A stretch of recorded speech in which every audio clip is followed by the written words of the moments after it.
Нийслэлийн ерөнхий боловсролын лаборатори 71-р сургууль 2007 онд байгуулагджээ. Өнөөдрийн байдлаар тус сургуульд 1535 хүүхэд сурч боловсрч байна. Гэтэл одоо хүртэл биеийн тамирын хичээлийн хувцс солих өрөөндөө орж байна.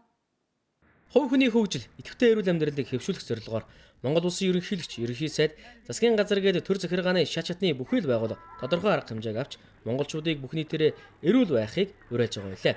Тэгвэл нийслэлийн 71 дугаар сургуулийн сурагч хүүхдүүд спортоор хичээлж эрүүл зөв амьдрах эрх нь зөрчигдөж байна. Тус сургууль анх өргөтгөлийн зорилтоор баригдаж 720 хүүхэд сурах хүчин чадалтай байсан бол өнөөдөр суралцагч хүүхдүүдийн тоо нэг дахин өсч 1500 гаруй хүүхэд сурах болжээ.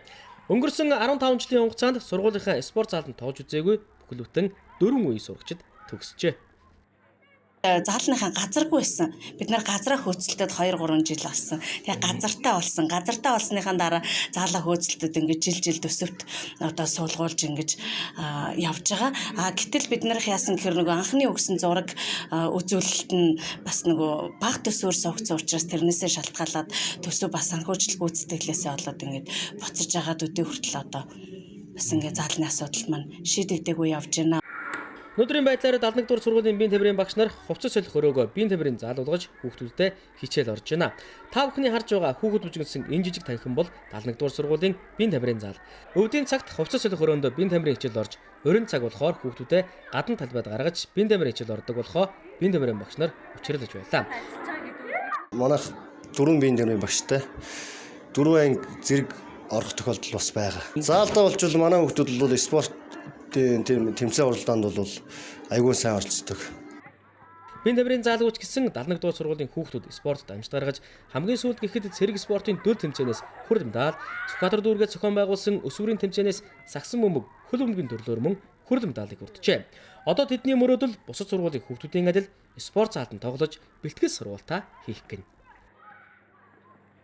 Тэгээд зуны цагт бол гадаа ингээд саксны талбайдаа нэг кольцоо игээд ер нь тоглож тийм. Ихтер нь заалгүй амар нэг ивүүл аваад тийм да. Энэ доороо ингээд тоглож ихээр жоохон хүүхдүүд гинтэч гээд тэг гадаа гараа тоглож ихээр амар халуун заримдаа амар хөдөн тий. Нэг тиймэрхүүлээд. 1-ээс 11 дугаар хүртэл ер нь бол нэг зааланд тоглож үзээгүй сургуулийнхаа.